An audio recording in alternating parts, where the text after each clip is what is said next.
Apple is a company that doesn't have the most resources of everybody in the world.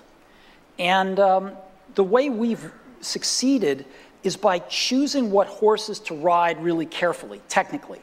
We try to look for these technical vectors that have a future and that are headed up. And, you know, technology, different pieces of technology kind of go in cycles. They have their springs and summers and autumns, and then they, you know, go to the graveyard of technology.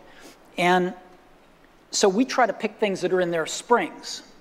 And if you choose wisely, you can save yourself an enormous amount of work versus trying to do everything. And you can really put energy into making those new emerging technologies be great on your platform, rather than just okay because you're spreading yourself too thin.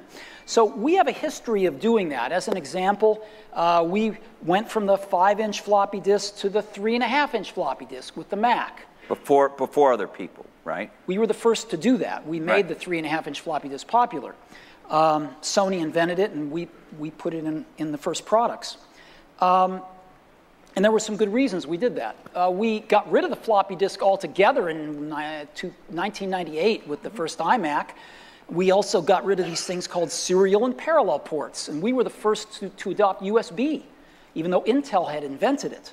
You first saw it in mass on iMacs. And so we have gotten rid of things. We were one of the first to get rid of optical drives with the MacBook Air. And I think things are moving in that direction as well. And sometimes when we get rid of things like the floppy disk drive on the original iMac, people call us crazy. Or at least premature, maybe. No, they call us crazy. Oh, okay.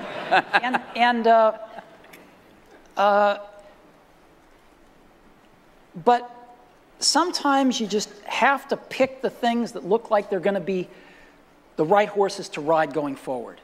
And what if people say, you know, the iPad is crippled in this respect? Well, you know, I'd say two things. Number one, things are packages of emphasis. Some things are emphasized in a product, some things are not done as well in a product, some things are chosen not to be done at all in a product. And so different people make different choices. And if the market tells us we're making the wrong choices, we listen to the market. I mean, we're just people running this company. We're trying to make great products for people. And so we have at least the courage of our convictions to say, we don't think this is part of what makes a great product. We're going to leave it out. Some people are going to not like that. They're going to call us names. It's not going to be in certain companies' vested interests that we do that, but we're going to take the heat because we want to make the best product in the world for customers. And we're going to instead focus our energy on these technologies, which we think are in their ascendancy and we think are going to be the right technologies for customers. And you know what? They're paying us to make those choices. That's what a lot of customers pay us to do, is to try to make the best products we can. And if we succeed, they'll buy them. And if we don't, they won't. And it'll all work itself out.